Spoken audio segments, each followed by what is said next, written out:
Capítulo 5. Quizás hoy. Por Ricardo Rodríguez. Quizás hoy será el día que regrese, quizás hoy podré su rostro acariciar y decirle que le amo como siempre y que a pesar de todo sigo siendo igual. Por años, las palabras "tú no sabes lo que he pasado" eran suficientes para yo evitar entrar en conversaciones íntimas y posiblemente vergonzosas que quizás no serían apreciadas, me harían perder el tiempo y de nuevo revivir la pena. Por lo menos, así pensaba yo. Hoy en día siento que ya no basta con hablar generalidades. Creo que es necesario hablar francamente de los fracasos personales de nuestras vidas, compartiendo aquellos procesos, aún vergonzosos, que hemos atravesado en nuestro caminar. Esto conlleva explicar detalles dolorosos con el fin de poder llegar al corazón con una genuina convicción de lo que se ha aprendido en el proceso para que otros puedan ser restaurados y sanados. Mi sincera motivación, por encima de todo, es que de una vez y por todas quede claro que el pecado destruye, condena y te lleva a la ruina física, emocional y espiritual. Pero el amor de Dios, junto con el arrepentimiento y el perdón, te puede levantar de los abismos más profundos y llenarte de esperanza y felicidad una vez más. Es importante dejar saber que los procesos difíciles de nuestras vidas son indiscutiblemente necesarios y que cada uno representa otra oportunidad más para que Dios se glorifique y nuestro espíritu se fortalezca. Todo aquel que quiera alcanzar las alturas de los grandes hombres de Dios tiene que ser sometido a estos procesos humillantes y quebrantadores, con el fin de ser perfeccionado y elevado a un mayor conocimiento del corazón del Padre. Ser grandes, no en fama ni fortuna, sino en la poderosa unción del Espíritu Santo. La unción que conmueve de manera sobrenatural a un corazón quebrantado y destruido, para ser levantado en fe y esperanza, reflejando el poder transformador de la gracia y misericordia que solo Dios puede ofrecer. Hermanos, yo mismo no pretendo haberlo ya alcanzado, pero una cosa hago, olvidando ciertamente lo que queda atrás, y extendiéndome a lo que está delante, prosigo a la meta, al premio del supremo llamamiento de Dios en Cristo Jesús. Filipenses 3, 13, 14, RV 60. En mis viajes ministeriales, he recibido testimonios de personas mencionándome la unción conmovedora que hay detrás de mis canciones. Me hablan de cómo el Espíritu de Dios se mueve a través de ellas y el impacto que han tenido esas canciones en sus vidas y las de sus familiares. Yo mismo doy testimonio de cómo unas simples palabras junto a una melodía han quebrantado corazones y sacado lágrimas cuando menos me imaginaba.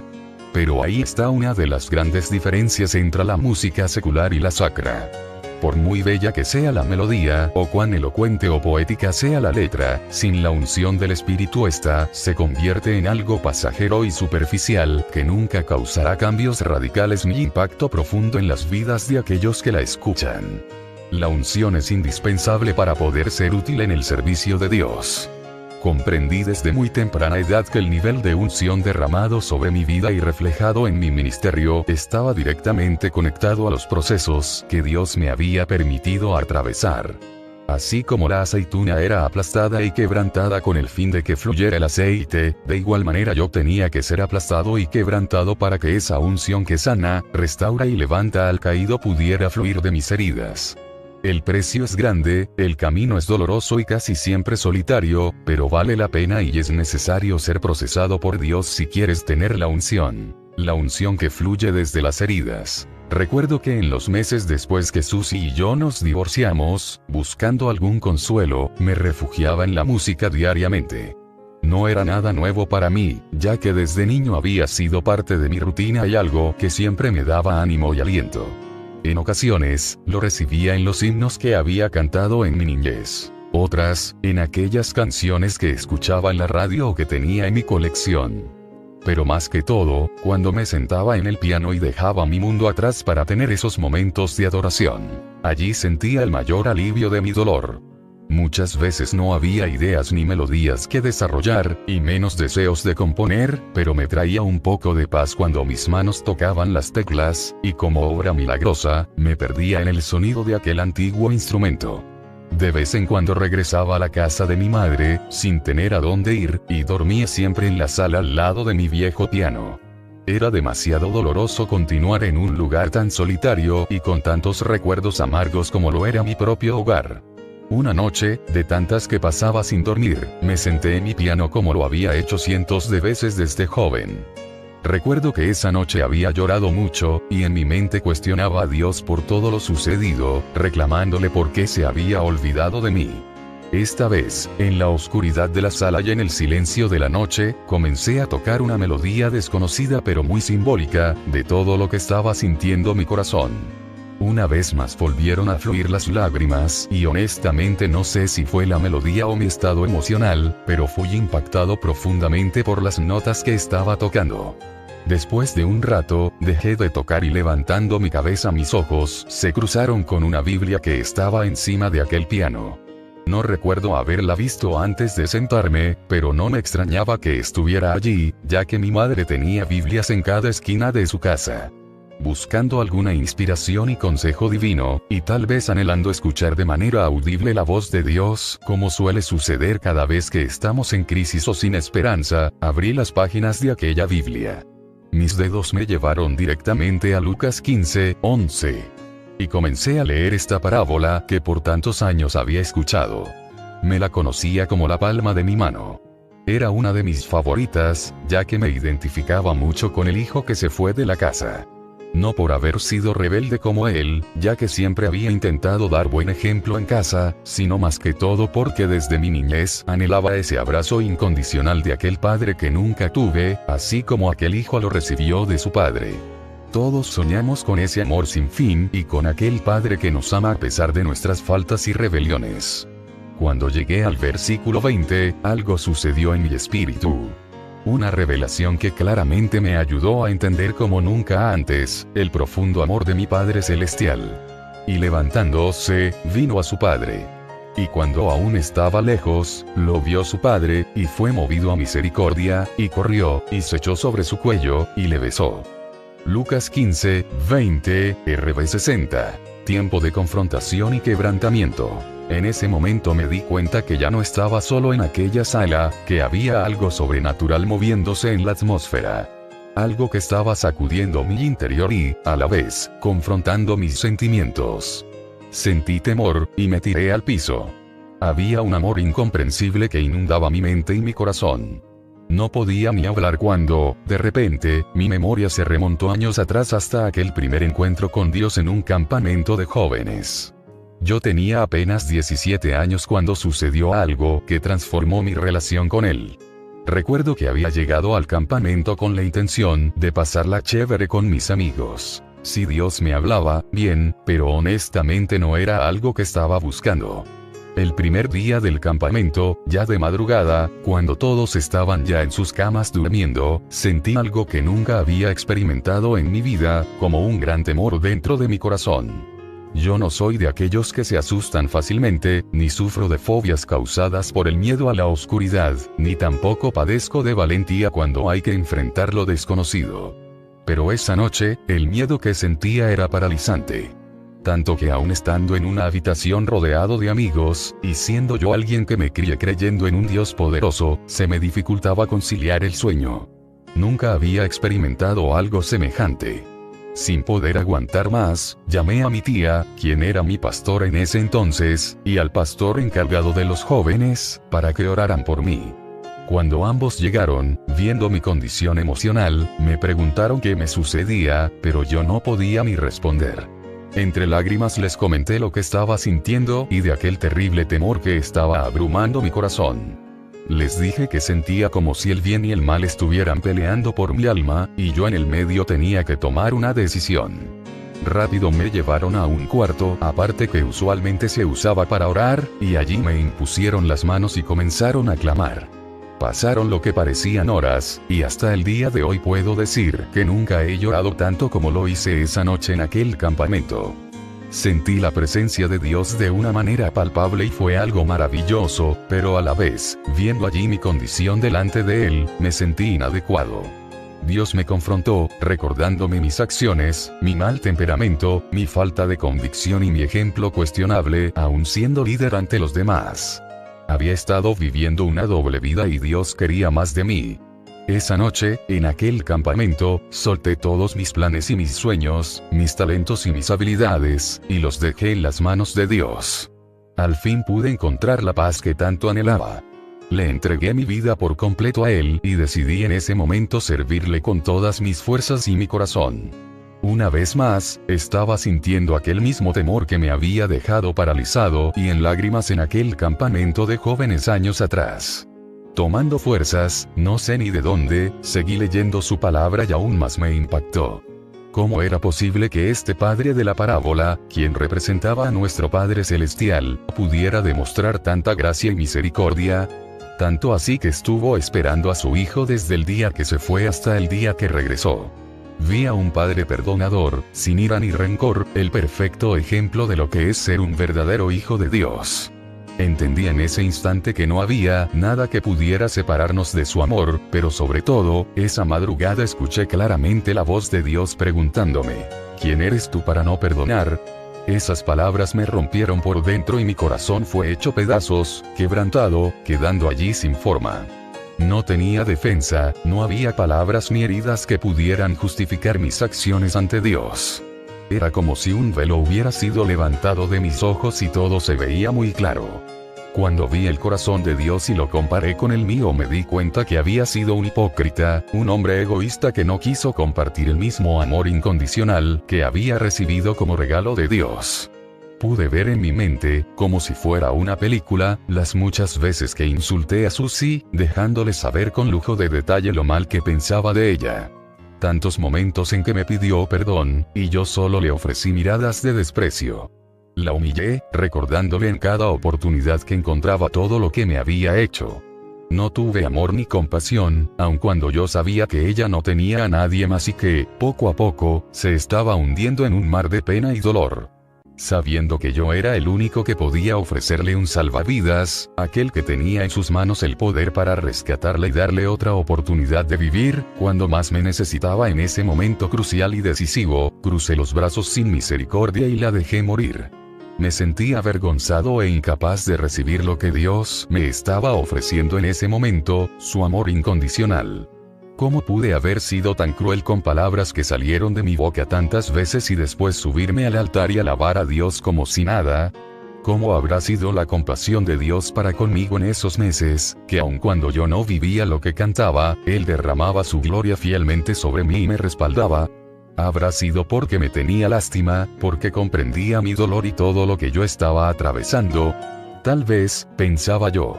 Como lo hizo en aquel campamento, Dios de nuevo me estaba confrontando. Me estaba pidiendo algo. Pero esta vez no eran mis talentos ni mis dones, no estaba buscando que le entregara mis sueños ni mis ilusiones. Ahora Dios estaba pidiendo algo de mí que yo no había querido soltar, algo que era mucho más difícil, pero que al hacerlo cambiaría mi destino para siempre. Dios estaba pidiendo mi perdón. Yo había estado luchando por meses con el dolor de la traición de Susie, y aunque aparentaba delante de todos que estaba bien, por dentro estaba destruido. La ira y el rencor me estaban consumiendo lentamente y no encontraba paz, aún ni para dormir. Una vez más había llegado el momento decisivo, esa encrucijada que marcaría un antes y un después. Yo sabía lo que tenía que hacer, y por fin me rendí. Al hacerlo sentí ese abrazo del Padre que tanto anhelaba. Pude palpar su amor y experimentar su comprensión, y algo más relevante que nunca esperaba sucedió. Escuché su voz susurrándome al oído las palabras que tanto necesitaba escuchar: no estás solo. Yo estoy contigo. Hasta el momento, Dios había guardado silencio, y llegué a pensar que se había olvidado de mí. Tal vez no era lo suficientemente importante como para robarle de su tiempo. Tal vez se había escondido y nunca respondería, pensaba. Pero allí de madrugada, en ese cuarto oscuro, en mi peor momento, el Dios de mi niñez se hizo presente de forma extraordinaria. Me demostró su cariño y su atención, y sentí una vez más aquella paz, que tanto me evadía, calmando mi alma. Aquella misma alma que se estaba ahogando en un mar de desesperación y ansiedad minutos antes, ahora encontró el descanso con unas simples palabras del Maestro. Reconocí que nunca me había abandonado, sino que estaba esperando el tiempo perfecto para revelarse y demostrarme su plan. Al final comprendí que mi perdón siempre había sido la llave para abrir esa puerta de bendición, paz y poderosa unción, la cual Él desde el principio tenía preparada para mí. En ese momento tomé la decisión de no ser simplemente alguien a quien Dios le tenía lástima, sino aquel de quien él podía estar orgulloso. ¿Y si la perdono? Perdonar a mi esposa. ¿Podría ser posible? ¿Habría alguna manera de recuperar lo perdido y restaurar nuestro amor? Después de todo lo sucedido, ¿podrá Dios hacer un milagro con este desastre que es nuestro matrimonio? Buscar la reconciliación traería repercusiones no favorables a mi ego. ¿Qué dirían los demás? Pensaba yo. ¿Qué pensarán de mí? Tal vez como alguien débil y sin carácter, ya que iba en contra de todo lo que siempre había dicho. Si mi esposa me es infiel, la dejo sin mirar atrás. Así hablaba mi inmadurez e ignorancia. Estaba seguro que el camino a la restauración sería algo vergonzoso ante mis ojos y los de los demás. Entendí que perdonar a mi esposa significaría compartir su culpa y su pena, que yo también sería señalado como ella, pero estaba claro que no había otra manera de lograrlo. No sería una decisión de simples palabras. No era algo ligero y sin compromiso. Tendría que tomar su lugar y enfrentar todas las consecuencias que eso traería. Estaba decidido. Al recordar, comprendo ahora por qué Dios quebrantó mi corazón esa noche. La única manera por la cual yo podía aceptar esas condiciones y perdonar lo imperdonable era con un corazón nuevo. Mi antigua manera de pensar, mis prejuicios y mi ego jamás darían lugar a la gracia, la misericordia y el perdón. Pero esa noche, Dios comenzó a moldear un nuevo corazón en mi interior y allí entre las cenizas y escombros que habían quedado, después de arrasar con la lógica, la ira y el rencor, se levantó un hombre transformado por el poder y la unción del Espíritu Santo. Alguien dispuesto a luchar, y más que todo, a perdonar. Hubo algo que leí que me ayudó mucho a comprender el poder del perdón, y lo recomiendo a todo aquel que está herido y buscando ser sanado. El escritor David Augsburger, en su libro Perdonar para ser libre, dice: el hombre que perdona paga un precio tremendo, el precio del mal que perdona. Si el Estado perdona a un criminal, la sociedad soporta la carga de las fechorías que han cometido.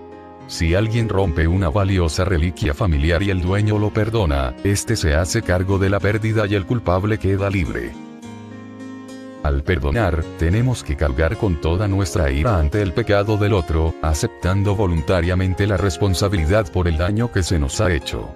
El libro, además, explica: perdonar no consiste en tomar el camino fácil de mirar hacia otro lado cuando se nos hace algo malo. El perdón jamás equivale a pasar por alto o guiñarle el ojo al pecado. No recibe el mal con ligereza. No acepta la idea piadosa de simular que el mal en realidad no es malo. Perdonar no es simple cortesía, tacto o diplomacia. Tampoco es lo mismo que el simple olvidar. Claro que cuando se perdona se olvida también. Pero pretender que el olvido viene primero es como pretender que la aprobación del examen final sea el requisito de ingreso al curso. Después de aceptar a Cristo como mi Salvador, tomar la decisión de perdonar a mi esposa fue la que mayor impacto tuvo en mi vida, y la más difícil. Todavía tenía mis heridas, la falta de confianza y las dudas con las cuales tendría que lidiar, pero sabía claramente en mi corazón lo que Dios quería que yo hiciera, y eso era suficiente. Me ayudó mucho cuando reflexioné en el cuadro de la cruz y ver allí el ejemplo del verdadero perdón. Ver a Jesús, quien cargó las culpas, sufrió el dolor y enfrentó las consecuencias. Aquel que llevó sobre sus hombros lo que no le pertenecía llevar, pagando el precio del pecado y perdonando a quienes les crucificaban y maldecían sin condiciones ni pretextos.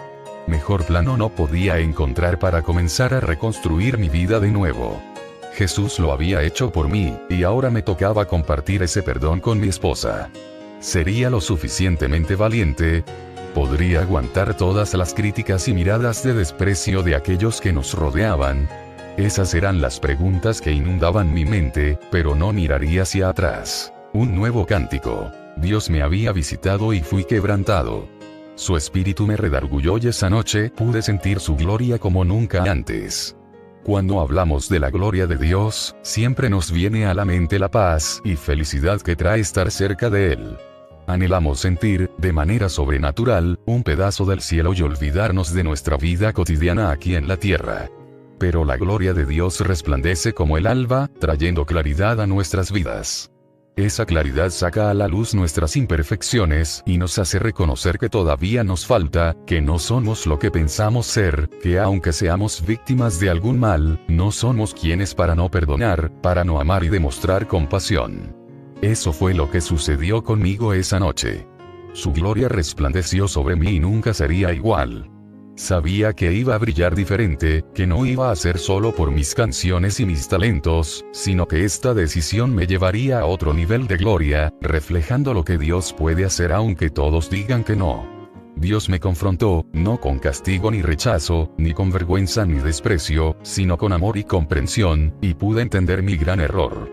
Me rendí a su voluntad como nunca antes. Ya no me importaba el pasado, solo quería que mi esposa regresara. Anhelaba su rostro acariciar y decirle que la amaba como siempre, que a pesar de todo, yo seguía siendo igual. Esa noche fue el comienzo de la restauración. Al igual que Susie, yo tuve que buscar el arrepentimiento, tuve que reconocer mis faltas y dejar que Dios me quebrantara en 1000 pedazos y me moldeara de nuevo con un corazón sensible, misericordioso y lleno de amor. Mi petición esa noche fue simple y tal vez atrevida. Pedí su ayuda en la restauración de nuestro matrimonio y también que por cada lágrima que yo había derramado de angustia y dolor, algún día pudiera ver las lágrimas de vidas impactadas y bendecidas por nuestro testimonio. Me senté al piano una vez más y comencé a escribir las primeras frases de la canción Quizás Hoy. Recuerdo que con cada cambio melódico y cada letra que ponía en el papel sentía la mano de Dios sobre mí. Era como si Él estuviera escribiendo la canción y yo solo era un instrumento en sus manos. El sentimiento, la descripción del Padre, las progresiones musicales, todo se me hizo fácil esa noche al componer este tema. Comprendí que Dios estaba esperando que abriera mi corazón y tomara la decisión de abrazar el perdón, para entonces Él poder derramar aquella unción poderosa sobre mí. Dios quiere glorificarse en nuestros fracasos, anhela derramar sobre nosotros esa unción sobrenatural que torna lo imposible en algo real. Él quiere llevarnos a una mayor comprensión de su gracia y amor, y a ese profundo conocimiento de las características de su corazón. Pero nada de esto es posible si no tomamos la decisión de hacer su voluntad.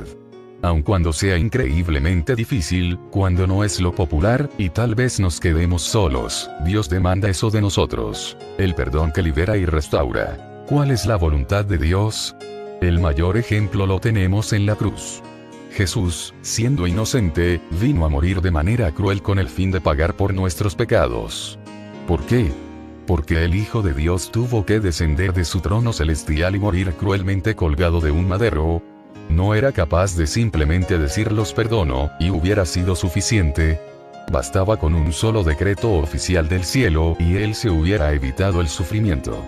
Pero la realidad es que todo pecado deja una deuda establecida que no se puede cancelar con palabras.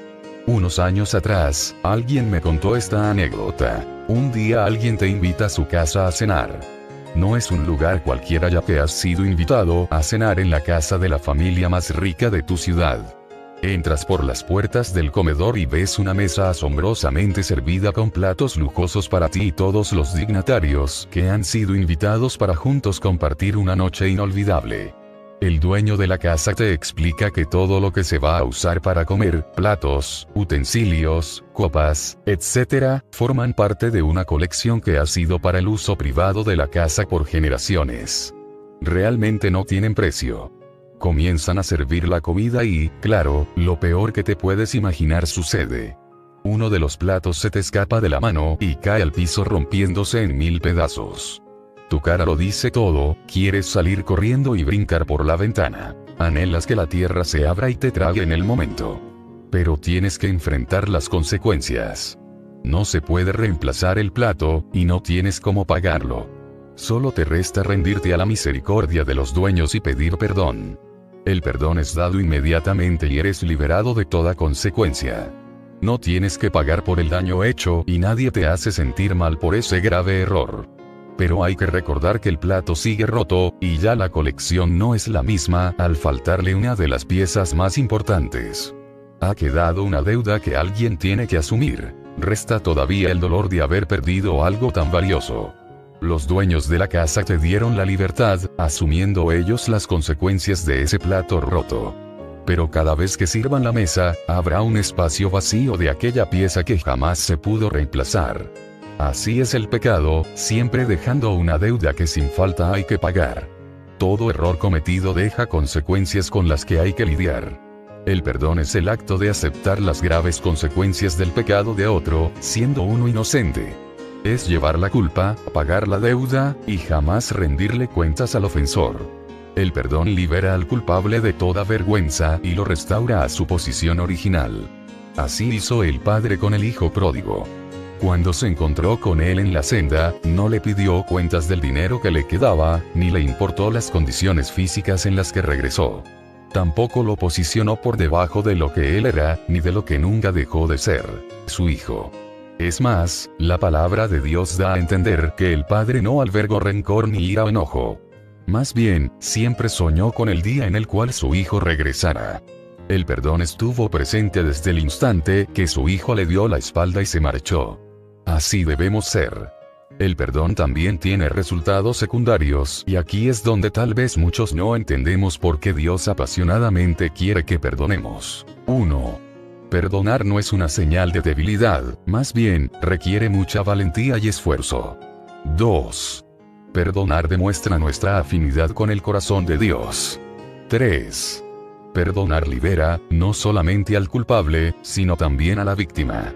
La ira, el enojo y el rencor son sentimientos dañinos que lentamente sofocan los sueños, la esperanza y el propósito de Dios para nuestras vidas. Te amarran a un instante, a un momento de tu pasado y, al final, gobiernan tu presente y anulan tu destino. Recuerdo que en esos meses que estuve aferrado a la ira y al rencor, revivía el cuadro de mi esposa y su pecado una y otra vez. Eran escenas que constantemente estaban repitiéndose en mi mente. No había escape de día ni de noche, y física y mentalmente me estaban matando. No dormía, no comía y no había salida, por mucho que lo intentaba con mi razonamiento. Nunca pensé que lo que el mundo veía como debilidad, la opción que al principio pocos me dieron, al final fue el acto que puso en acción la mano de Dios, para sacarme de mi cautividad y devolverme lo que el diablo me había robado. El perdón me liberó. El consejo sabio. En mi corazón estaba claro lo que tenía que hacer, pero el cómo hacerlo me tenía nervioso. Todavía luchaba con aquellos sentimientos dolorosos del rechazo que había vivido, y el enojo y la ira se apoderaban de mí cuando menos los esperaba, como olas de tsunami. Decidí ir a la fuente de sabiduría que siempre había estado presente en mi vida, aquella mujer que me había demostrado el mejor ejemplo de lo que era vivir una vida de integridad y constante oración. Mi madre. Ella siempre me había dado buenos consejos, por lo que, al día siguiente, le pedí unos minutos a solas para conversar. Como siempre, no demoró en sacar tiempo para mí y juntos nos sentamos afuera de su casa para platicar. Abrí mi corazón contándole todo lo que había experimentado la noche anterior. Le dije cómo me sentía de nervioso y las luchas internas que persistían en mi corazón. Después de un largo rato compartiendo mis inseguridades, le pedí su consejo.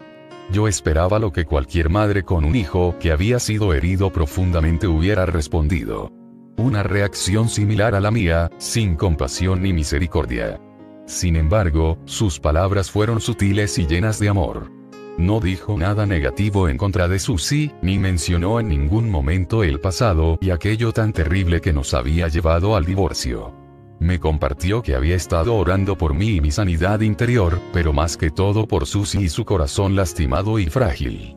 También me sorprendió escuchar que había estado intercediendo por nuestro matrimonio y que, en su opinión, la decisión de divorciarnos había sido muy ligera y apresurada. Sin embargo, lo más importante, y lo que más me impactó, fueron las palabras de fe y afirmación que traspasaron mi corazón y derrumbaron toda acechanza del enemigo. Dios todavía puede hacer un milagro. Esas palabras me llenaron de esperanza y me dieron la fuerza que necesitaba para tomar el próximo paso. Era exactamente lo que anhelaba escuchar, pero tenía miedo decirlo. No sé de dónde ni cómo salió la idea, pero pedí su bendición para invitar a Susie al viaje navideño que teníamos planeado en las próximas semanas. Vi en sus ojos y escuché en su voz la respuesta que me dio tranquilidad y puso todo en movimiento. Claro que sí. Terminamos orando y sentí una vez más la paz que solo llega cuando estás en la perfecta voluntad de Dios. Es importante reconocer que la paz que sobrepasa todo entendimiento solo llega a tu vida cuando estás caminando en el diseño y propósito de Dios. No importa si el mundo que te rodea se está derrumbando, si todos los que están a tu lado no están a tu favor, si Dios está contigo, ¿quién contra ti? Ve Romanos 8:31.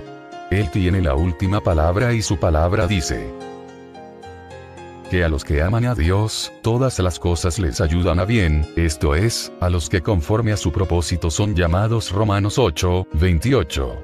Si estás cumpliendo el propósito de Dios para tu vida, Él abrirá las puertas y te dará las fuerzas necesarias para lograr tus sueños y llegar a la meta, no importa lo imposible que aparente ser. Entrar una vez más por la puerta de la casa de mi madre me trajo un alivio, y hasta cierto punto, una gran satisfacción. Había tomado la decisión de hablar de nuevo con Susie. Hablar con emociones contenidas, sin palabras lastimosas y con un poco de esperanza. Conversar de nuevo con aquella mujer que en una ocasión me había robado el corazón, que hacía poco tiempo atrás me había hecho reír, soñar y sí, llorar. Pero, ¿cómo reaccionaría ella? No habíamos hablado por varias semanas y desconocía su estado emocional. Yo la había tratado tan mal en cada intento que hacía por acercarse a mí y de seguro estaría con las defensas en alto al responder. Eso me puso nervioso otra vez, pero ni modo, levanté el teléfono y marqué el número. Al escuchar su voz al otro lado de la línea, sentí algo que jamás pensaba volver a sentir. El sonido de su voz me hizo recordar aquella noche que hablamos por teléfono por primera vez. Esa emoción nerviosa de un niño enamorado volvió a tomar control de mí y me sorprendí. La noté diferente, más segura de sí misma, pero con los mismos nervios que yo sentía. Le pregunté por su mamá y su papá, dando vuelta en mi mente cómo la iba a invitar. Me dijo que todos estaban bien y que ella también se sentía mejor. Me parecía tan extraño escucharla hablar de una manera tan distante y separada de mi mundo, pero así es el divorcio. Se pierden los detalles de la intimidad, las costumbres que nos hacen sentir tan a gusto. Cuánto extrañaba su amistad. Pero no me atrevía a decirle nada. Después de un rato en la línea, le mencioné mi gran idea, invitarla a nuestro viaje familiar el próximo enero. No podía ver su rostro, pero percibí su voz temblorosa al otro lado y con ello me dejó entender que estaba sorprendida con mi propuesta. Me preguntó si había hablado con mi mamá, y yo le contesté que sí, que todo estaba aprobado. Su respuesta fue rápida y la que anhelaba escuchar. Iría con nosotros al viaje familiar. Colgamos con amabilidad y cortesía, a nivel de sentirnos un poco incómodos, pero no podíamos esperar nada más después de todo lo vivido. Nos separaba un abismo de desconfianza y dolor. Sus acciones y mis palabras habían causado un efecto no deseado y desastroso. Dos corazones que antes se amaban tanto, ahora luchaban con tan solo decir adiós. Un destello de felicidad. La vi llegar con su mamá, y al bajarse del carro fui hacia ella a saludarla. Después de un beso en la mejilla y un ¿cómo has estado?, caminamos juntos a la orilla del canal que corría no muy lejos de la casa de mi madre. Allí, estando solos por primera vez después de tanto tiempo de no verla, contemplé su rostro y no pude contenerme. Llevé mis manos a su cara y la acaricié. No podía ni hablar, pero con un nudo en la garganta, le susurré 3 simples palabras. Te he extrañado. Ella respondió. Yo también a ti. Hubo un silencio entre ambos mientras nos abrazábamos profunda y largamente, y por un instante, por un momento nada más, todo había vuelto a su lugar. No existía el pasado y nuestro mundo era perfecto. Fue como si Dios nos demostrara un pequeño destello de la felicidad que pudiera existir, si tan solo le diéramos una oportunidad al perdón. Regresamos juntos a donde todos ya se habían reunido para salir de viaje. Teníamos un largo y difícil camino por delante. Y aunque la duda estaba presente y procederíamos con cautela, estábamos esperanzados.